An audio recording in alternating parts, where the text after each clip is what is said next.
ക്യാമോ ഡിഷൻ സ്റ്റിക്കറൊക്കെ ഇട്ടിട്ട് ക്യാമോയിൽ sticker ഇട്ടിങ്ങനെ തലവീല set അലവീല കേട്ടോ.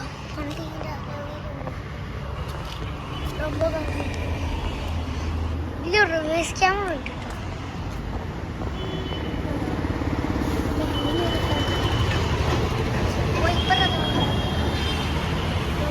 സെറ്റാക്കി ഇങ്ങനെയാണ് ടാറ്റ പഞ്ചിന് ക്യാമ ഉണ്ടാവുക. അഡീഷൻ സെറ്റാണ് കേട്ടോ. ഇത് ഈ ബമ്പർ പുതിയതാട്ടോ. നമ്മൾ വണ്ടി ഒന്ന് തട്ടി ക്വാളിറ്റി ഉണ്ട് ഈ ബമ്പർ കേട്ടോ. ബമ്പർ പുതിയതാ. ഇതുണ്ട് സെറ്റാ എല്ലാം ഒട്ടിച്ചിട്ടുണ്ടോ. ഉമ്മയോട് കൊണ്ട് ഓടിക്കുക എപ്പോഴുണ്ട് ഉമ്മ ഓടിക്കും. അപ്പം ഇന്നത്തെ ഒരു